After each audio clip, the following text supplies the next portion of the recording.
Good morning, everyone. A very warm welcome to Creatrix YouTube channel, my dear friends. We are back again with another strategy video.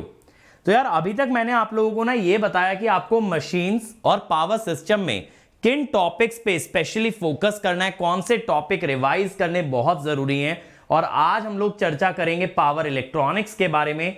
और ये बहुत जरूरी है बेटा power electronics के बारे में चर्चा करना, क्योंकि पावर इलेक्ट्रॉनिक्स एक ऐसा सब्जेक्ट है ना जिसमें बच्चे बहुत ज्यादा पजल हो जाते हैं, इतना वास्ट लगता है, ढेर सारे फॉर्मूले, ढेर सारे कॉन्सेप्ट। तो आज मैं उनको आपके लिए बहुत मिनिमाइज कर देने वाला हूं।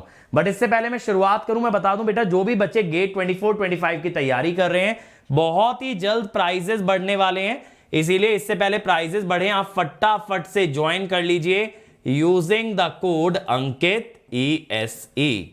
ठीक है, तो आप इस कोड के साथ ज्वाइन कर सकते हैं। मिनिमम प्राइस में ज्वाइन कर लीजिए, मेरी गाइडेंस में तैयारी कीजिए, मिलके मचाएंगे, एकदम धूम मचा देंगे, आग लगा देंगे, गर्दा उड़ा देंगे। चलिए तो देखते हैं यार, पावर इलेक्ट्रॉनिक्स की पहली यूनिट से स्टार्ट करते हैं, power semiconductor devices.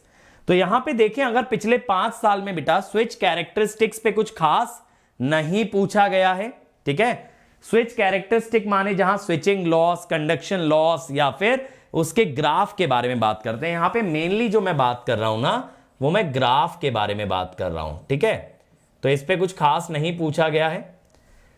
Triggering and characteristics of SCR, यानी कि triggering circuits, forward voltage triggering, dv dt triggering, इसके बारे में कुछ नहीं पूछा गया है।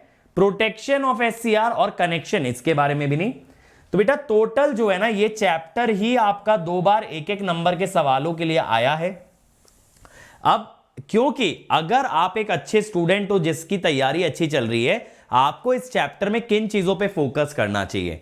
एक तो मैं कहूंगा बेटा, भले ही स्विच कैरेक्टरिस्टिक नजर नहीं आ रहा है, फिर भी तैयार रखना, ग्राफ वाला पार्ट तैयार रखना, कंडक्शन लॉस वाला पार्ट तैयार रखना, स्विचिंग लॉस वाला पार्ट आप तैयार रखना। इसके अलावा शॉर्ट थ्योरी क्वेश्चंस आप तैयार रखिएगा, जैसे बीजेटी, मॉसफेट, आईजीबीटी का कंपैरिजन, जीटीओ और एससीआर का कंपैरिजन, ट्रायैक की कैरेक्टरिस्टिक। ठीक है, ये जो छोटी छोटी बातें हैं, क्योंकि 1 नंबर का थ्योरी क्वेश्चन यहां से बन सकता है। और 1 नंबर में एमएसक्यू टाइप क्वेश्चन भी मैं आपको दे सकता हूं, जहां मल्टीपल स्टेटमेंट्स में करेक्ट चूज करा लूं। तो अगर आप एक टॉप रैंक एम कर रहे हो, तो आप इस यूनिट के अंदर इन चीजों पर ध्यान देंगे। और अगर आप एक एवरेज स्कोर की तैयारी कर रहे हो, तो आप इस पूरे के पूरे चैप्टर को स्किप कर सकते हो। अब आते हैं बेटा रेक्टिफायर, फेज कंट्रोल्ड कन्वर्टर। इसमें देखो मोस्ट इंपॉर्टेंट है मेरे बच्चों single phase converter. Single phase converter में अगर आप देखो, ऑलमोस्ट हर साल क्वेश्चन पूछा गया है। आपको इसमें फोकस किस पे करना है? आपको फोकस मेरे बच्चों इस बात पे रखना है कि single phase half wave rectifier जो है, वहां पे आप लोड का नेचर समझे, वहां पे आप वेवफॉर्म समझे, वहां पे वेवफॉर्म से भी ज्यादा जरूरी है इंटीग्रेशन का लिमिट समझे। आप ये समझे आरएल लोड को कैसे टैकल करते हैं, RL plus free wheeling diode को कैसे टैकल करते हैं। क्योंकि एक बार इन चीजों में आपको क्लैरिटी मिल जाती है ना, तो फिर किसी भी रेक्टिफायर में कोई भी लोड कनेक्टेड होगा, आप अच्छा कर लोगे। तो हाफ वेव रेक्टिफायर में एक भी फॉर्मूला याद मत करना, इंटीग्रेशन की लिमिट्स को समझना, वेवफॉर्म्स को समझना। फिर आता है फुल वेव रेक्टिफायर, जहां ब्रिज आता है, मिड पॉइंट आता है, सेमी कन्वर्टर आता है। वहां हाईली इंडक्टिव लोड के लिए आप फॉर्मूला याद कर लीजिए, और अदर लोड्स के लिए आप ये समझ लीजिए इंटीग्रेशन की लिमिट क्या होगी। मैंने टेबल में भी समराइज कराया था हाईली इंडक्टिव लोड के लिए। तो ज्यादातर फुल वेव रेक्टिफायर से क्वेश्चन आएगा ना, तो या तो आरएल लोड का आएगा हाईली इंडक्टिव, या फिर आर लोड का आएगा, या फिर आरएलई का भी आ सकता है। लेकिन आरएलई में भी अगर हाईली इंडक्टिव होता है, तो आरएल वाले ही फॉर्मूले चलते हैं। तो ज्यादातर गेट के अंदर या तो हाईली इंडक्टिव लोड पे बात होती है, या रेजिस्टिव लोड पे। अगर आपका दिन खराब हुआ तो आरई लोड के बारे में बात करेगा, बट वहां भी अगर आपको इंटीग्रेशन की लिमिट्स आती हैं कि थीटा पे फॉरवर्ड बाइसिंग होती है, पाई माइनस थीटा पे ऑफ हो जाता है, तो अल्फा से पाई माइनस थीटा तक इंटीग्रेट करना है। और किसका इंटीग्रेशन करना है? करंट का। अगर ये फंडामेंटल क्लियर है, तो सिंगल फेज रेक्टिफायर में दिक्कत नहीं आएगी। 3 फेज कन्वर्टर में ज्यादातर बात होगी हाईली इंडक्टिव लोड की, और वर्स्ट सिचुएशन के अंदर रेजिस्टिव लोड की। अगर रेजिस्टिव लोड नहीं भी कर पा रहे हो, इंटीग्रेशन नहीं भी कर पा रहे हो, तो यहां हाईली इंडक्टिव लोड के फुल कन्वर्टर और सेमी कन्वर्टर के टेबल याद कर लेना, उतना मोर देन एनफ है। सोर्स इंडक्टेंस मैं कहूंगा इसको मत छोड़िए, इसके अंदर आपको एवरेज आउटपुट का फॉर्मूला पता होना चाहिए और एक आउटपुट करंट का फॉर्मूला पता होना चाहिए। दो फॉर्मूले, एक सिंगल फेज हाफ वेव के लिए, एक सिंगल फेज फुल वेव के लिए, एक थ्री फेज के लिए, उतना पढ़ लो, फॉर्मूला बेस्ड सवाल बनता है। डुअल कन्वर्टर गेट के सिलेबस में नहीं है तो इस पे कोई टेंशन लेने वाली बात नहीं है, बट रेक्टिफायर से डेफिनेट चांस है क्वेश्चन आने का और सिंगल फेज से सबसे ज्यादा चांस है, इसीलिए इसको अच्छा कर लेंगे। अब पिछले कुछ साल में देखोगे ना, चॉपर से भी जरूर सवाल गया है। चॉपर में सबसे इंपॉर्टेंट होता है ना आपका बक कन्वर्टर, फिर बूस्ट कन्वर्टर और फिर बक बूस्ट कन्वर्टर। तो buck converter, boost converter, buck boost, इन सभी के अंदर एक ही थीम होती है कोई भी पैरामीटर निकालने की, जैसे ripple in inductor current, ripple in output voltage, critical inductance, critical capacitance, average current, average voltage. लेकिन रीसेंट ईयर्स में हमने ट्रेंड क्या देखा बेटा, डिसकंटीन्यूअस कंडक्शन पे आता है। इसके लिए आप क्या करेंगे, आप आईएल का एवरेज करंट निकाल के उसे कंपेयर करोगे रिपल के हाफ से।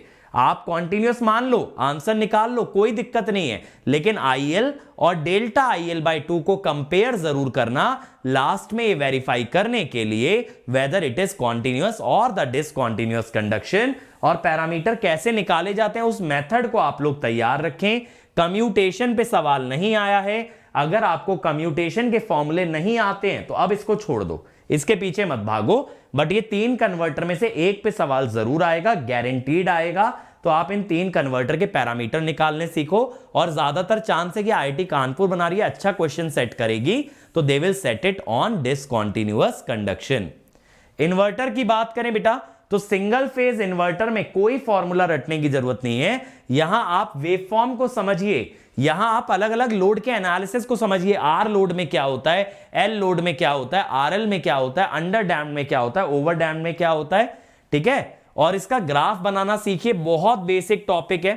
3 फेज इन्वर्टर, यहां पे सिर्फ आप फॉर्मूला कर लो, ठीक है। Fundamental RMS, overall RMS, thyristor RMS current, output RMS current, ये चीजें आप कर लो। पीडब्ल्यूएम में एक तो सिंगल पल्स मॉड्यूलेशन कर लो और साइनोसोइडल पीडब्ल्यूएम कर लो।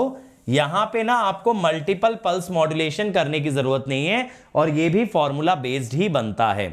करंट सोर्स इन्वर्टर बेटा, यहां पे सीएसआई और ऑटो कम्यूटेटेड सीक्वेंशियल इन्वर्टर एसीएसआई, ये आप तैयार कर लो। और इसके अंदर एसीएसआई में तो फॉर्मूला आ जाएगा, ठीक है, एक सेकेंड, एएससीआई होता है ऑटो सीक्वेंशियल कम्यूटेटेड इन्वर्टर, ठीक है। और सीएसआई के अंदर वेवफॉर्म देख लेना, यहां पे भी मेनली कैपेसिटिव लोड ही है, कैपेसिटिव लोड का पीक वोल्टेज क्या आता है, तो इस पे सवाल आने का चांस रेयर है। अगर सीएसआई नहीं तैयार है तो छोड़ दो और 3 फेज का फॉर्मूला कर लो, सिंगल फेज की वेवफॉर्म और पल्स विड्थ मॉड्यूलेशन का भी फॉर्मूला। तो इतना ही है गेट का सिलेबस। बाकी ये ड्राइव वगैरह पहले होता था, हट चुका है। AC voltage regulator, cyclo converter हट चुका है।